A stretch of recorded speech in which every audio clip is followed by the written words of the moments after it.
नारायण नारायण नारायण नारायण नारायण नारायण श्रीमन्नारायण नारायण नारायण श्रीमन्नारायण नारायण नारायण श्रीमन्नारायण नारायण नारायण। बोले भक्तवत्सल भगवान की जय। श्रीमद् भागवत सप्ताह गया यज्ञ का यहाँ से आज मंगलमय शुभारंभ करते हैं हम सब लोग। प्रथम स्कंद के प्रथम अध्याय से श्रीमद् भागवत कथा चिन्मयी है, अद्भुत है। श्रीमद् भागवत साक्षात बाल कृष्ण भगवान की, राधा माधव प्रभु की वाङ्मय प्रतिमूर्ति है। एक बात आप लोग ध्यान में रखिएगा कि जितने भी ग्रंथ हैं, चाहे रामचरितमानस हुआ, चाहे कुछ भी हो, कोई भी ग्रंथ हम लोग पढ़ते हैं, जब उठाते हैं तो पढ़ते हैं तो सर्वप्रथम मंगलाचरण लिखा रहता है ना, स्तुति रहती है। उसमें किसी न किसी देव मात्र, चाहे गुरु की वंदना, चाहे सरस्वती जी की वंदना, चाहे गणेश जी की वंदना, चाहे हनुमान जी की वंदना, चाहे राम जी की वंदना, किसी न किसी की वंदना उसमें दिया जाता है। हम सब लोग करते हैं, वंदना करते हैं। लेकिन श्रीमद् भागवत महापुराण के शुभारंभ में मंगलाचरण जो किया गया है वह किसी देव मात्र का नहीं। किसका मंगलाचरण किया गया है? सत्य का। किसकी वंदना की गई है? सत्य की वंदना की गई, सत्य की वंदना की गई है। इसलिए कहते हैं ना, भागवत के प्रारंभ में भी सत्य की वंदना, और मध्य में भी सत्य की वंदना, और अंत में भी सत्य की वंदना स्तुति है। तो भागवत कथा के मंगलाचरण में सत्य की वंदना करते हैं। श्री दास जी महाराज लिखते हैं क्या? जन्माद्यस्य यतोऽन्वयादितरतश्चार्थेष्वभिज्ञस्वर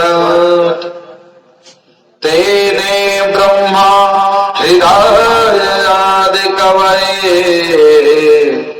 मुह्यन्ति यतः सूरयः तेजो वारिमृदां यथा विनिमयो यत्र त्रिसर्गो मृषा धाम्ना स्वेन सदा निरस्तकुहकमा सत्यं परमं धीमहि सत्यं परमं धीमहि। बड़ा सुंदर वर्णन है। कहते हैं जिस परमात्मा की इच्छा शक्ति से, जिस प्रभु की इच्छा शक्ति मात्र से जो है संसार, पूरा विश्व प्रपंच पालित होता है और लय हो जाता है, वह परम ब्रह्म हिरण्यगर्भ नहीं है, बल्कि ब्रह्मा जी को जो जन्म देते, जो जिनकी वजह से ब्रह्मा जी का जन्म हुआ है, ऐसे प्रभु, ऐसे वेदार्थज्ञ प्रभु को हम सब लोग स्तुति करते हैं, वंदन करते हैं। सत्य स्वरूप है। बोले ईश्वराट मतलब जो अपने ही स्वरूप में हो, विद्यमान है। जैसे किसी के स्वरूप, कोई उससे स्वरूप नहीं दिया, जो स्वयं ही विश्व का जो है ना, जो विश्व प्रपंच है, वह उसी का ही स्वरूप है। और कहते हैं सत्यम परम धीमहि, जो परम सत्य है महाराज, जो परम सत्य है। मानो सत्य की वंदना क्यों किए हैं? मंगल चरण में क्यों सत्य की वंदना कि अपने जीवन में अधिक से अधिक सत्य को उतारो, क्योंकि अगर धर्म है कुछ, वह कौन सा धर्म है? सत्य। सत्य के समान कोई और धर्म नहीं है, कोई पुण्य भी नहीं है। सत्य के समान कोई पुण्य नहीं। कहते हैं ना, धर्म न दूसर सत्य समाना, धर्म न दूसर सत्य समाना, आगम निगम पुराण बखाना, आगम निगम पुराण बखाना। सबसे बड़ा धर्म क्या है? सत्य बोलना। जो अपने सत्य पर है महाराज, वह सबसे बड़ा धर्म कर रहा है। आप अगर सत्य बोलोगे तो क्या आप चोरी करोगे? जब सत्य ही बोल दिए तो चोरी कहां से? किसी के घर गए चोरी करने, महाराज खुद चोरी करके लेके आ गए, पता चला कि इसने चोरी किया। अब पहुंच गए आप थाने पर, अब कोतवाल साहब पूछे क्यों तुम चोरी करते हो? अब आप सत्य पे हो तो आप बता दोगे मैं चोरी नहीं करता महाराज, मैं तो गया था लेने के लिए, मैं लेकर के आया हूँ इस वक्त। और जब सत्य बता दिया, कोई पूछ लिया तो कहां पर चोरी? जब सत्य बता दिए, झूठ नहीं बोले तो चोरी किस बात का? हम झूठ का सहारा कब लेते हैं? जब हम किसी बात को छुपाते हैं, जब चोरी करते हैं। चोरी करने के लिए हम झूठ का सहारा लेते हैं। सत्य बोलने के लिए सत्य को किसी प्रमाण की आवश्यकता नहीं है। सत्य को प्रमाण की आवश्यकता नहीं पड़ती है, सत्य स्वयं में ही एक प्रमाण है। कहते हैं असत्यात् पराधर्मो, जो असत्य भाषण करता है वह सब असत्य बोलना, झूठ बोलना सबसे बड़ा अधर्म है महाराज, सबसे बड़ा पाप है। जीवन में सबसे बड़ा पाप क्या है? झूठ बोलना। आप झूठ मत बोलो, आप हर पाप से मुक्त हो। आप अगर झूठ बोल रहे हो, सत्य को छुपा रहे हो, तो आपसे बड़ा पापी कोई नहीं। इसलिए मानो सत्य की वंदना इसलिए किए है कि अपने जीवन में अधिक से अधिक सत्य को उतारो। आप कथा सुनने आए हो घर से, या कह करके आए हो कथा सुनने जा रहे हैं, कथा सुनने जा रहे हैं। अब कथा सुनने के लिए घर से बोले कथा सुनने जा रहे हैं, और यहाँ पर आकर के व्यथा करो तो क्या चलेगा? वहां आप तो झूठ बोल दिए ना। बोल के आए हो कथा सुनने के लिए, और यहाँ पर तो व्यथा चल रही है। कथा और कथा में अंतर क्या है पता है? कथा किसे कहते हैं? जिसमें भगवान की चर्चा हो, जो भगवान के विषय में जो कहा जाए, सुना जाए, वह कथा होती है। जिसमें भगवान के गुण गणों का वर्णन हो, भगवान के चरित्रों का वर्णन हो, वह कथा होती है। जिसमें संसारियों की वर्णन हो, संसार के दुख का वर्णन हो, मोह माया का वर्णन हो, सो महाराज वो क्या है? व्यथा है। कथा और व्यथा में ही अंतर है। अब आप कथा सुनने आए हो कि कथा सुनाने आए हो, अब ये तो पता चलेगा। अपने आप से पूछ लीजिएगा हम कथा सुन रहे हैं कि व्यथा सुना रहे हैं और सुन रहे हैं। इसलिए व्यथा को दूर रखिए, कथा को श्रवण करिए। बोलो वृंदावन बिहारी लाल की।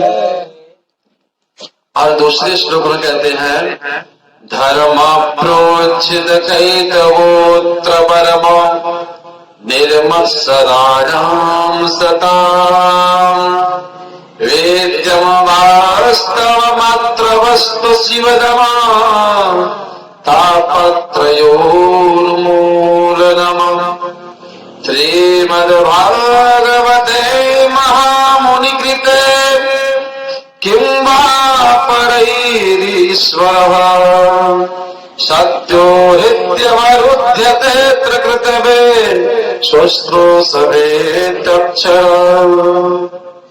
शिवदम शिवम कल्याणम ददाति शिवदम, जो सदा कल्याण प्रदाता है, जो हमेशा सुख प्रदाता है। ऐसे धर्म पर धर्म का निरूपण किया गया है, जो तीनों तापों का उन्मूलन, जो तीनों तापों का शमन करने वाला है, आदि दैविक, आदि भौतिक, आध्यात्मिक, तीनों ताप को शमन करने वाला जो है, उस धर्म के बारे में बताया गया है। मानव मात्र का धर्म क्या होता है, हम सबका क्या धर्म है? भगवान ने जन्म दिया है, तो क्या हम लोग का सिर्फ धर्म है खाना पीना सोना, अपने माया में बस लगे रहो, अपने परिवार में, और अंत में चले भी जाओ? जब गर्भ में रहते हैं तो बड़ी स्तुति करते हैं, प्रभु इसे जो है कहते हैं ना, गर्भवास समम दुखम न भूतो न भविष्यति। चतुर्थ स्कंद में कपिल देव जी सुनाते हैं अपनी माता देवहूति को, आगे वर्णन आएगा। कहते हैं मैया, गर्भ के वास का जो है, गर्भवास, जब गर्भ में शिशु रहता है ना, उसमें इतना कष्ट होता है, इतना दुख होता है, उसे न कभी हुआ न कभी होगा। तो गर्भवास समम दुखम न भूतो न भविष्यति। तो हम जब दुख पाते हैं गर्भ में, तो क्या कहते हैं? भगवान से बड़ी स्तुति करते, हे प्रभु हमको इस दुख से उबारो, तारो प्रभु इस दुख से। बड़ी स्तुति करेंगे, आपके बड़े भजन करेंगे, इतने भजन करेंगे कि महाराज पूरी खरही लगा देंगे। कहते हैं ना, पहाड़ बना देंगे, इतने भजन करेंगे। और जैसे ही प्रसूत वायु का जो है प्रभाव पड़ा, गर्भ से जैसे ही हम बाहर आते हैं, आते ही पहला शब्द निकलता है कहाँ। अगर नहीं निकला तो लोग डर जाते हैं कि कहीं ये तो कहीं नहीं चला जाता। तो बाहर वाले कहते हैं कि कहाँ, अरे कहाँ बच्चा हुआ, कहीं ऐसा तो नहीं तो निपटा हुआ है। डर जाते हैं लोग, कहीं ऐसा ना तो इसकी मृत्यु हो गई है, लोग डर जाते हैं। तब वो लोग कहते हैं बाहर वाले कहाँ, कोई कहता है बालक होकर कहाँ हुआ। जब तक कहाँ ना सुने तब तक कहाँ जाए, क्योंकि कहाँ कहाँ के चक्कर में हम लोग पड़े रहे।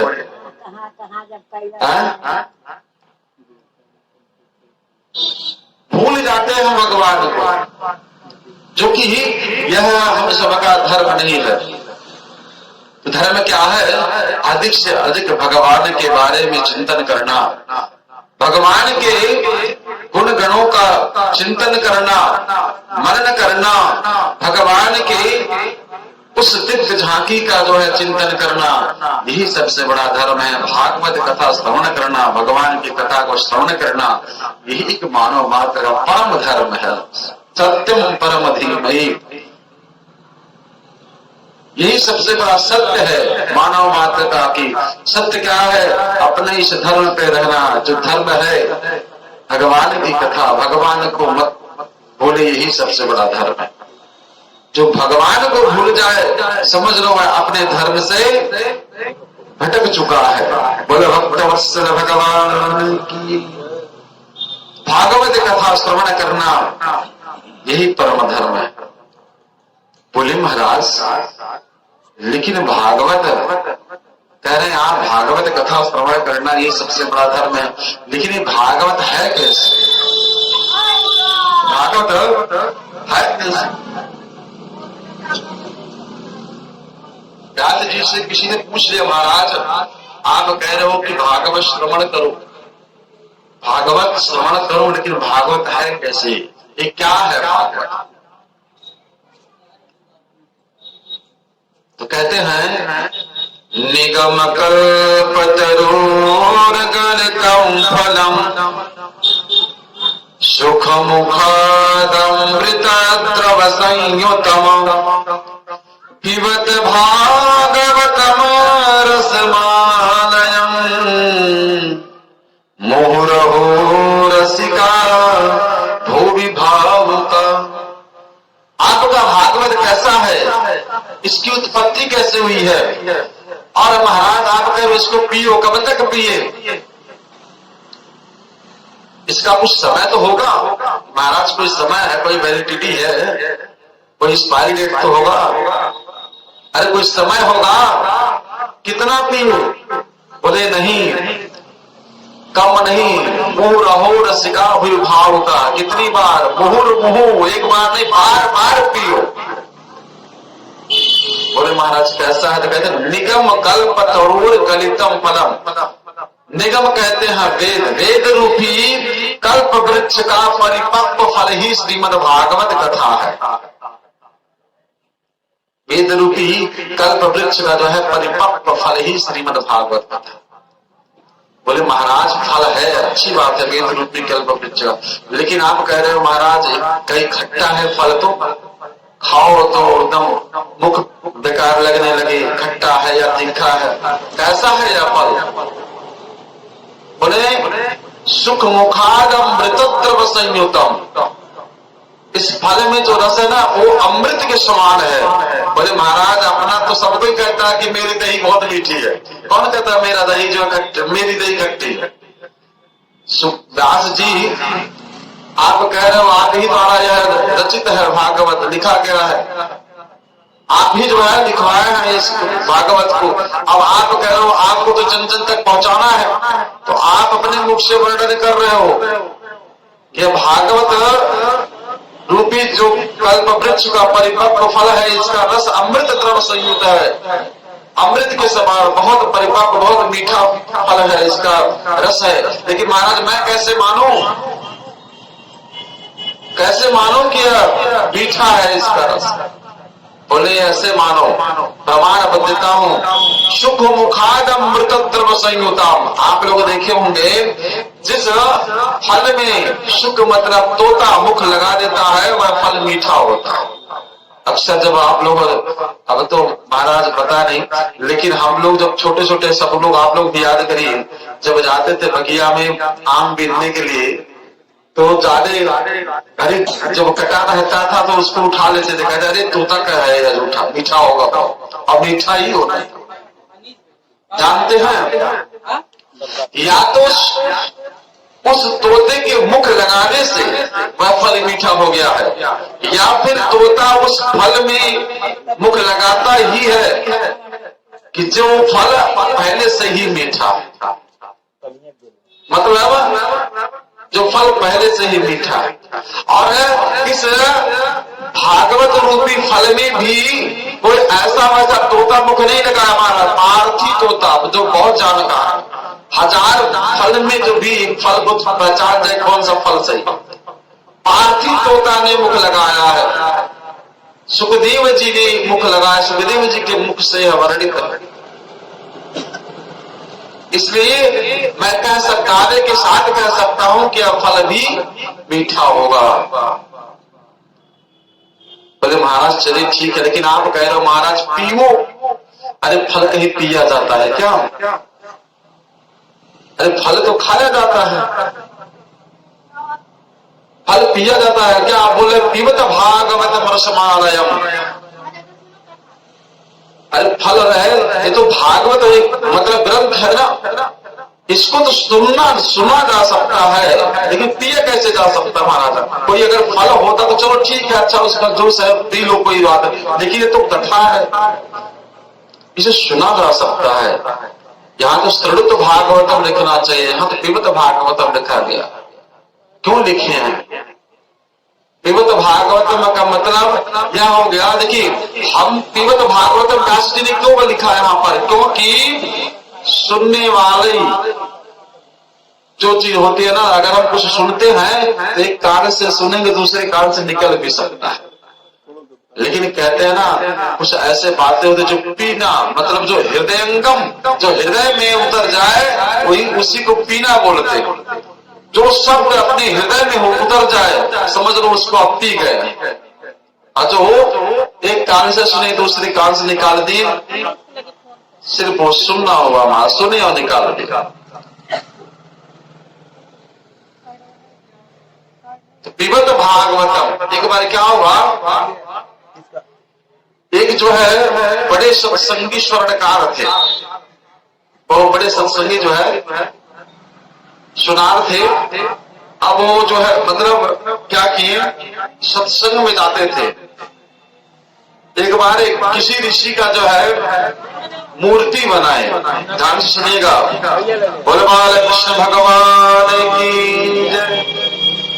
तो एक किसी ऋषि का मूर्ति बनाए, एक नहीं दो बनाए, और दोनों मूर्ति पीतल की, दोनों मूर्ति समान वजन का, एक वजन 10 किलो है तो 10 किलो भी है, और दोनों एक ही ऋषि की मूर्ति,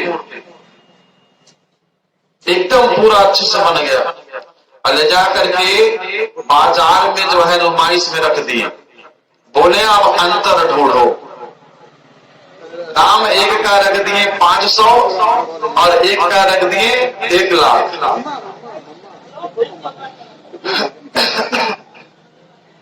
एक का जो है 500 रखे, एक का 1 लाख। सब लोग आवे और कोई उठावे तो उल्टे पलटे देखे, कोई अंतर नहीं मिला। दोनों मूर्ति उठावे देखे, बहुत लोग ऐसे आ रहे, भीड़ लगी थी महाराज। आप पेपर में आता नहीं है कि मतलब अंतर ढूंढिए, तो हम लोग ढूंढते, आंख है किसी को, कान नहीं है तो बदलते हैं, कान बनाते हैं, यहाँ पर बताते हैं अंतर। ऐसे हुआ तो सब लोग आ रहे हैं और उठा उठा के देख रहे, कोई बता नहीं पा रहा कि इसमें अंतर क्या है। तब तक एक संत जी बगल से गुजर रहे थे, देखिए भीड़ लगी है। संत जी आए, बोले क्या बात है? बोले कुछ नहीं महाराज जी, ये जो है मूर्ति है नुमाइश में लगी, इसमें अंतर ढूंढना है। अच्छा भैया, अगर मैंने ढूंढ लिया तो? बोले महाराज तो मूर्ति आपकी, आप अगर अंतर ढूंढ लिए तो आपकी। बोले अच्छा दोनों मूर्ति एक ही ऋषि? बोले हाँ। बोले तो वजन वही के बराबर। बोले दाम एक का 500, एक का 1 लाख रुपए। महाराज उठाए संत जी की मूर्ति, और उठाए तो उसके कान में सुतली डाले। पहली मूर्ति जब उठाए तो उसके कान में जब सुतली डाले तो वह सुतली एक कान में डाले, दूसरे कान से निकल गया। बोले यह मूर्ति 500 की।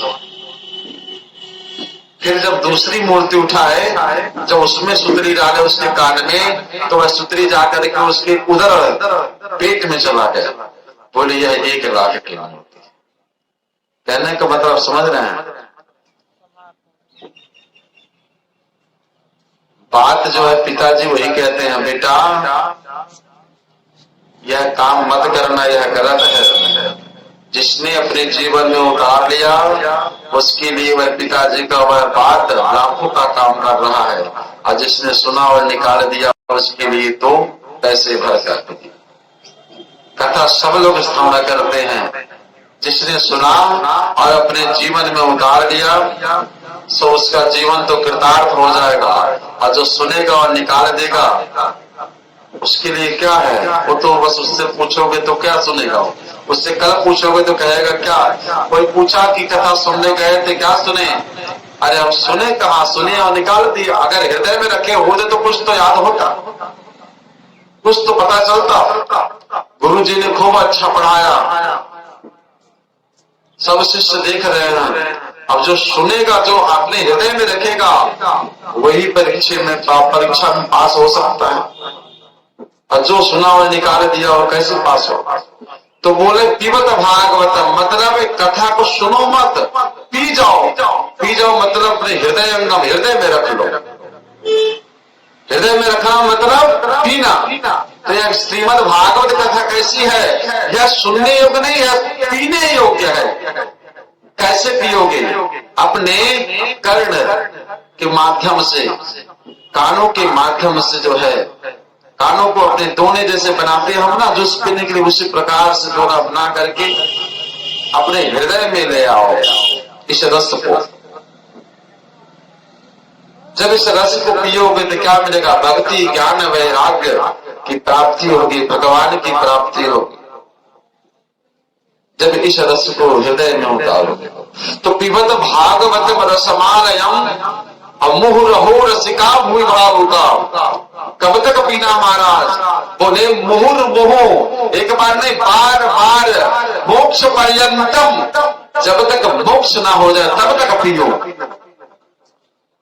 तब तक पियो, मुहुर मुहु। दो चार जगह कोई कथा सुन लेगा, कहेगा अरे हमने बहुत किस्सा सुना है, वही कथा वही परिस्थिति वही सुखदेव। एक बार मत सुनो, बार बार सुनो, बार बार सुनो, क्योंकि भगवान की कथा बार बार सुनने योग्य है। और जब सुनो ना तो सब कुछ भूल जाओ, एकदम खाली पात्र बन करके सुनो, तब समझ में आएगा। खाली बन करके सुनो, अपने आप को एकदम अज्ञानी, कुछ भी मुझे आता नहीं है ऐसा समझो, तब श्रवण करो, तब अपने हृदय में उतरेगा, क्योंकि खाली पात्र में ही कुछ डाला जा सकता है। और जो कहता है कि मैंने बहुत कथा सुना है, बहुत कथा सुना है, मानो उसने कुछ भी नहीं सुना है। क्यों? क्योंकि डूबने वाला जो है व्यक्ति कभी ये नहीं कह सकता कि मैं डूब रहा हूं। जो डूब चुका है व्यक्ति वह कभी नहीं बोल सकता है कि मैं डूब रहा हूं। जो अभी बचा हुआ है, ऊपर नीचे हो रहा है, जो अभी डूबा नहीं है वही कहेगा मुझे बचाओ मैं डूब रहा हूं, बचाओ मैं डूब रहा हूं, क्योंकि अभी वह पूर्ण रूप से डूबा नहीं है। और जो डूब चुका है वो बोलेगा कहां से? उसका तो मुख बंद हो चुका हुआ है, तो जल में चला गया। जो अभी ऊपर नीचे हो रहा है वही बोल रहा है कि मैं डूब रहा हूं, बचाओ मुझे, मुझे बचाओ। उसी प्रकार जो अभी भगवान के बारे में पूर्ण रूप से नहीं जाना है, जो भगवान का अनन्य भक्त नहीं है, वह अभी कहेगा अरे मैंने बहुत भक्ति की, बहुत पूजा की। जो असल में भक्त है ना, वह कभी उनके मुख से निकलेगा ही नहीं। वह तो सुनेंगे, सोचेंगे अच्छा हमारे यहाँ कथा हो रहा है, चलो चलते हैं भगवान की और कथा सुनेंगे,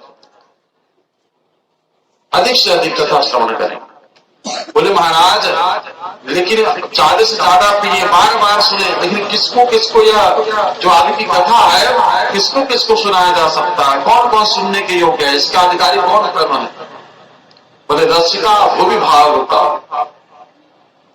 रसिक इस कथा को सुनने के अधिकारी रसिक लोग हैं, भावुक लोग हैं। यह कथा ऐसे को मत सुनाइए जो सुनना ही ना चाहे, जो सुनना ही ना चाहे उसे मत सुनाइए। जो सुनना चाहे आपके पास आए, कहे मुझे कथा सुनाइए, तब सुनाइए। जिसके अंदर उत्सुकता रहे, भावुकता रहे भगवान की कथा के प्रति, भगवान के प्रति, उसी को श्रवण कराना चाहिए। अब कोई बाजार जा रहा है, आप कह दो अरे भैया आओ मैं कथा सुनाता हूं आपको, पहली बात तो आना नहीं चाहेगा। अगर आ भी जाएगा आपकी लाज रखने के लिए, तो आप एक दो कथा सुनाएंगे तो आधे घंटे 15 मिनट 1 घंटे बाद सोचे कब छुट्टी मिले कब जाऊं, उसका मन ही नहीं लगे। क्यों? क्योंकि वह तो अपने से आया नहीं है, वो तो जा रहा था कहीं और, लेकिन आपने जबरदस्ती उसे बुला लिया। जानते हैं जल का महत्व वही जानेगा जो प्यासा है। कोई रेगिस्तान में है और गला सूख गया है, दूर दूर तक जल के दर्शन नहीं हो रहे, सोच रहा है कहीं पर एक बूंद जल मिल जाए तो गला थोड़ा नम हो जाए, दूर दूर तक जल नहीं दिखाई दे रहा है। बालुका जब चमकती है तो सोचता जल है, पास में जाए तो जल ही न दिखाई। अब उससे पूछो कि एक बूंद जल की क्या महत्व है। अगर उस समय कोई ले जाकर के एक गिलास जल दे दे उसे, तो उसे कैसा लगेगा? उसे बड़ी प्रसन्नता होगी। और जो अभी घर से एकदम जल ग्रहण करके आ रहा है, पूरा पेट भरा है, उसे प्यास लगा ही नहीं है, और आपके घर के सामने से जा रहा है, आप कहते भैया आओ जल ग्रहण कर लो, पहली बात तो उसे प्यास लगा नहीं है। आपके बुलाने पर अगर आ भी जाए महाराज तो चल बाद में ग्रहण करेगा, लेकिन प्रश्न ज्यादा कर डालेगा, प्रश्न ज्यादा करेगा, कहेगा भैया यही बताओ जल कैसा है, कितने कहां से ला रहे हैं? बोले अरे हम अपने नल से आ रहे हैं, अच्छे से चापाकल से अच्छे हो सकते हैं। कितने फीट गड़ा है, अरे 150-100 ऐसे बताते हैं। बहुत ठंडा निर्मल जल है, बहुत मीठा जल है। अच्छा पात्र साफ है, बोलेंगे आप हाँ बहुत अच्छा है, अच्छे से धुलता हूँ। आप नहाते हो? हाँ नहाता हूँ। ये प्रश्न इतने क्यों? क्योंकि उसे प्यास नहीं लगी। इतने प्रश्न इसलिए क्योंकि वह प्यासा नहीं है, और अगर प्यासा होता तो प्रश्न नहीं करता, नहीं करता। प्यास नहीं लगी है इसलिए इतना प्रश्न करने के बाद तो पीता भी अगर है थोड़ा 2 घूंट 4 घूंट पिएगा फिर छोड़ देगा। इसलिए कहते हैं कि ऐसे लोगों को कथा मत सुनाओ जो भगवान की कथा के रसिया नहीं है, जो कथा श्रवण करना नहीं चाहते, उन्हें जबरदस्ती मत बैठाओ। अगर वो आएंगे तो कथा तो ना सुनेंगे ना सुने देंगे, क्योंकि उन्हें कथा श्रवण नहीं करना है, उन्हें तो बस समय व्यतीत करना है। इसलिए कैसे लोगों को कथा सुनाओ? महाराज रस का भूमि भाव होता, जो रसिक लोग हैं, जो भावुक लोग हैं, ऐसे लोगों को कथा सुनाओ। बोलो भागवत भगवान की जय जय राधा रमण हरि बोल, जय जय राधा रमण हरि बोल, जय जय राधा रमण हरि बोल, जय जय राधा रमण हरि बोल, जय जय राधा रमण हरि बोल, जय जय राधा रमण हरि बोल। बोला भक्त वर्षण भगवान की। आइए अब चलते हैं उस स्थान पर जहां पर 88,000 संत समुदाय विराजमान है, श्रोता के रूप में और मुख्य वक्ता के रूप में जो है आसन पर व्यास आसन पर बैठे हुए हैं श्री सूत जी महाराज। मुख्य श्रोता के रूप में सौनकादि, जिसे सौनक महाराज कहते हैं, वह मुख्य श्रोता है। सौनकादि ऋषि जो 88,000 ऋषि सब विराजमान है कथा श्रवण करने के लिए। ऐसा क्षेत्र कौन सा है? नैमिषारण्य। नैमिषारण्य क्षेत्र में सभी लोग विराजमान है, सारी संत मंडली विराजमान है महाराज। सूत जी से उन ऋषियों ने जो है महात्म के बारे में कथा श्रवण किया और बोले त्वया खालो पुराणे शैतिहासानि चानघ आख्याता न्याप्यधीतानि धर्मशास्त्राणि अन्यत। कहते हैं सूत जी से श्री सौनकादि ऋषि कहते हैं आप इतिहास के जानकार हैं, पुराणों के ज्ञाता हैं, इसलिए आपसे कुछ पूछने का मन हो रहा है। आपसे कुछ पूछने का मन हो रहा है, कुछ जानकारी करने की इच्छा हो रही है। सूत जी ने कहा पूछिए। सौनक जी बोले आज आपसे एक नहीं 6 प्रश्न करने हैं। एक ही प्रश्न नहीं करना, 6 प्रश्न करने हैं। देखिए इन 6 प्रश्नों से ही पूरी भागवत हो गई है। इन्हीं 6 प्रश्नों में पूरी भागवत हो गई है। सौनकादि ऋषियों ने प्रथम प्रश्न, पहला प्रश्न किया है कि मानव के लिए परम धर्म क्या है? मानव के लिए परम धर्म क्या है? क्या सुबह शाम स्नान कर लेना धर्म है? अयोध्या जाकर के 5 कोसी 14 कोसी परिक्रमा करना धर्म है? गोवर्धन जी की परिक्रमा कर लेना धर्म है? आखिर मानव मात्र के लिए क्या धर्म है? मनुष्य का क्या धर्म है? और दूसरा प्रश्न करते हैं कि मंदिर में जब हम पूजा करते हैं तो वहां जाते हैं तो वहां पर देखते हैं कई मूर्तियां हैं। हनुमान जी की मूर्ति, शिव जी की मूर्ति, भगवान नारायण की मूर्ति, माता जी की मूर्ति। तो कभी कभी देखिए जो ज्ञानी लोग हैं वो तो सब में भगवान के ईश्वर को एक ही मानेंगे सबको, चाहे जो। लेकिन जो नहीं पढ़े लिखे जाते हैं वो तो आश्चर्य में पड़ जाते हैं ना महाराज। कुछ माताएं जाती हैं तो जाएंगे सबको एक थोड़ा थोड़ा जल सबको देंगे, चिरौंजी रहेगा चढ़ा देंगे। और कहीं किसी तो भूल अगर गई तो सोचती आती वो चिरौंजी खत्म हो गया, आज वो कहेंगे कि हमको जो है चढ़ाई नहीं भैया, आज हनुमान जी तो पड़े रह गए जो कोने में थे। तब तो संशय आ गया ना हमारे।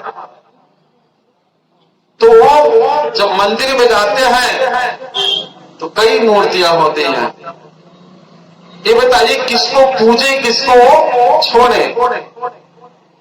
और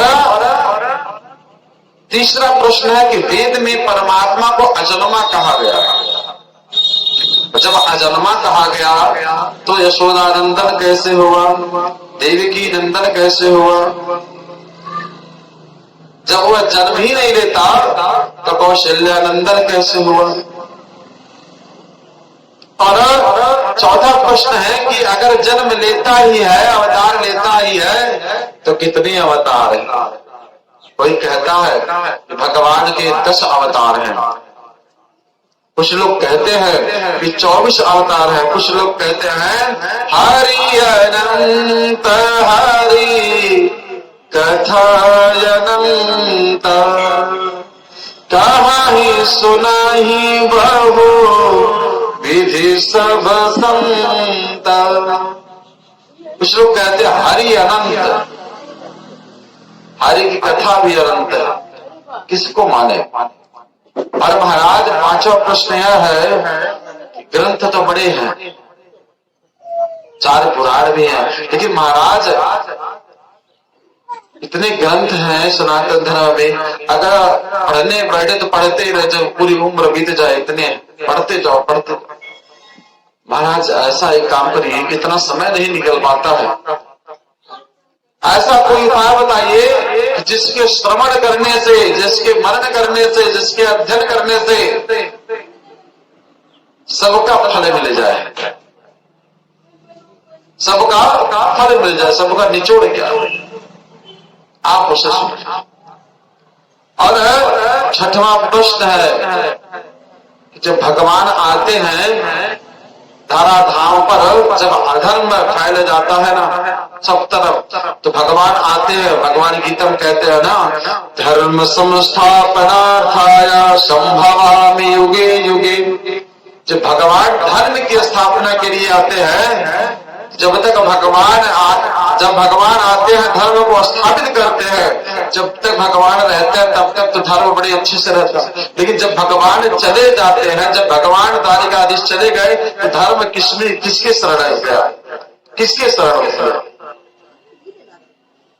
धर्म तो कौन शरण में अपने रखा। ये 6 प्रश्न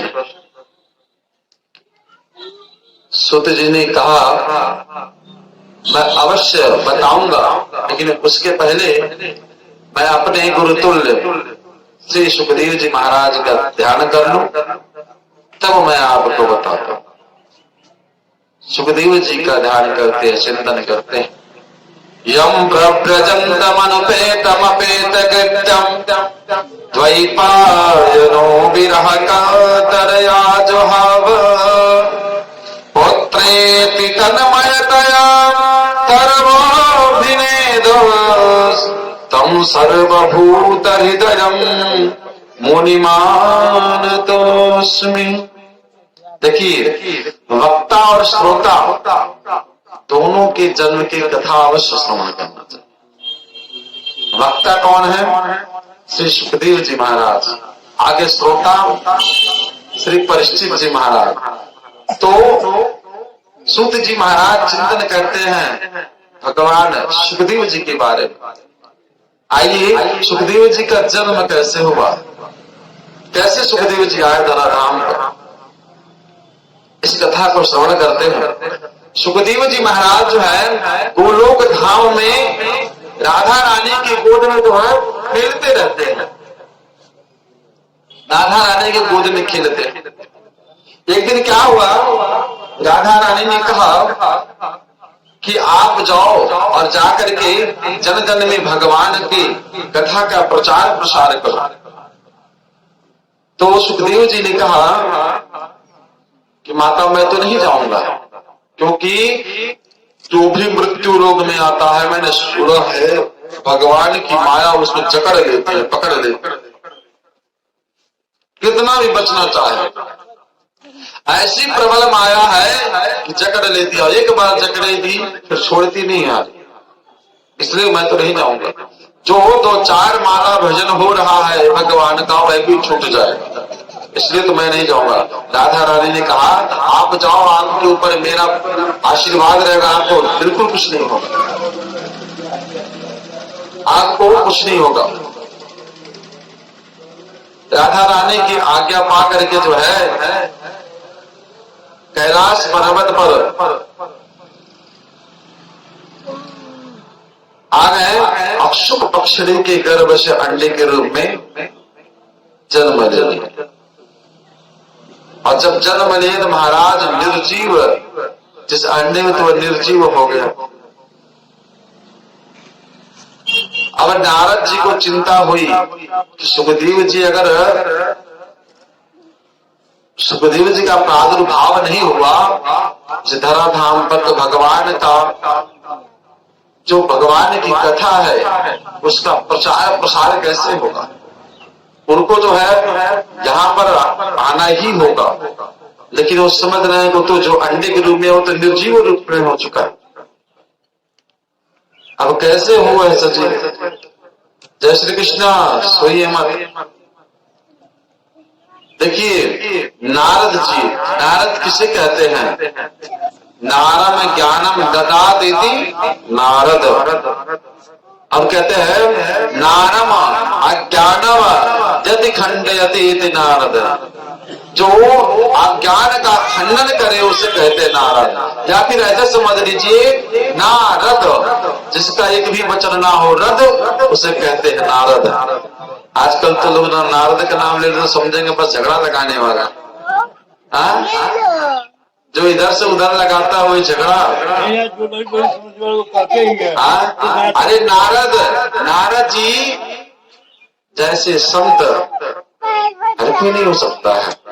जिसको नारद जी मिले उसे भगवान अवश्य मिले, चाहे ध्रुव जी हुए चाहे प्रहलाद जी हुए।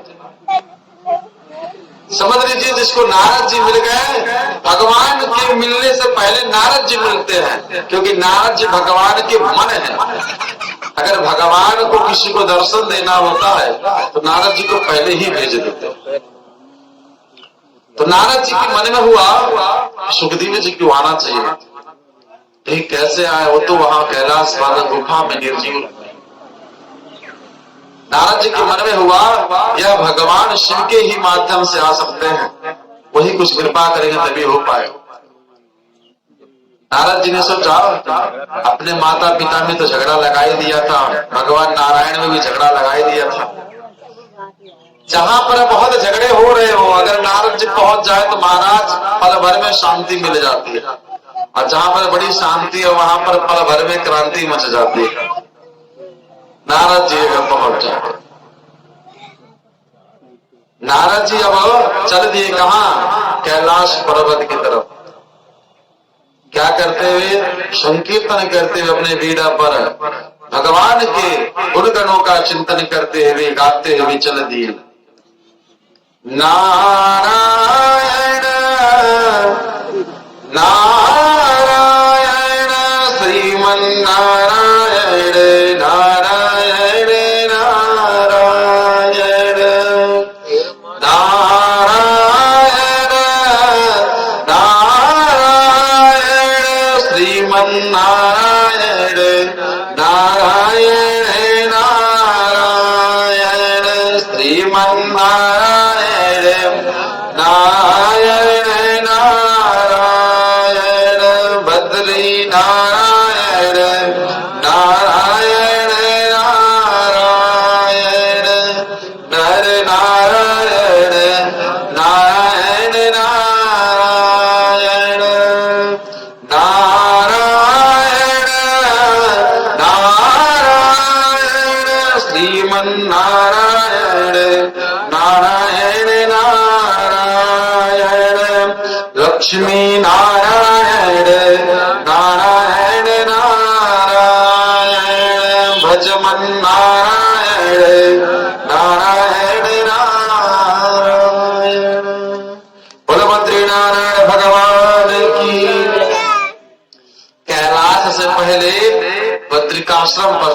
यात्री नारायण भगवान का भगवान के दर्शन की और फिर चल दिए। और जब कैलाश पहुंचे तो महाराज क्या देखते हैं, शिव जी तो समाधि में बैठे हुए हैं। शिव जी समाधि में बैठे हुए, मन ही मन प्रणाम की और चल दिए। बोले अगर झगड़ा लगाना है घर में, अगर झगड़ा लगाना है पुरुष से मत कहिए, स्त्री से कहिए, जल्दी झगड़ा हो जाएगा। माताओं के अंदर बड़ा संशय होने का संभावना होता है, हमारा बहुत जल्दी संशय कर लेते हैं, बहुत जल्दी, और विश्वास भी बड़ा जल्दी करते हैं। क्या हुआ, सोचे शिव जी से कहूंगा तो नहीं होगा, माता जी के पास चलते हैं, वहीं से काम बनेगा मेरा। और पहुंच गए शिव जी तो यहाँ समाधि पे पत्थर पर बैठे हुए हैं, और पहुंच गए जहां माता जी हैं। माता जी के पास नारायण नारायण कहते हुए पहुंचे, और माता जी ने कहा आइए, बैठी, आसन दी, जल लेकर के आई। आइए, बड़े दिन बाद दर्शन हुए आपके, कहाँ थे आप? बड़े दिन बाद, आते जाते नहीं है आजकल। तो नारद जी कुछ बोल नहीं रहे हैं, कुछ बता नहीं रहे हैं, क्या बात है आप आते जाते नहीं है, बड़े दिन हो गए। नारद जी ने कहा क्या बताए, आजकल कोई सत्य नहीं बोलता है, कोई सत्य नहीं बोलता, सब लोग स्वार्थ बस प्रेम करते, दिखावे का प्रेम करते हैं। इसलिए मैंने जाना ही छोड़ दिया है, कहीं पराना जाना छोड़ दिया। अरे वो तो मन हुआ आए थे भगवान के दर्शन के लिए, हमने सोचा चलो चलिए आपका भी दर्शन करने, प्रभु का दर्शन करने, तो चला आया। गौरी शंकर भगवान का भी दर्शन कर ले, तो चला आया। लेकिन आजकल किसी पर विश्वास करने लायक नहीं है। अगर कोई प्रेम भी करता है ना तो स्वार्थ बस करता है। कहते हैं सुर नर मुनि सब की यह रीति, सुर नर मुनि सब की यह रीति, स्वार्थ लाग करहि सब प्रीति, स्वार्थ लाग करहि सब प्रीति। क्या बताए भैया, सुर नर, अरे मनुष्य तो मनुष्य, देवता भी जो है स्वार्थी है, संत भी स्वार्थी है, सुर नर मुनि, मुनि भी सब लोग स्वार्थी हो। किसी से कुछ लेना तो बड़े प्रेम से बोलेंगे, कोई कार्य है बड़े प्रेम से बोलेंगे, और कार्य नहीं है, कार्य निकल गया तो महाराज आप अपने घर जाओ।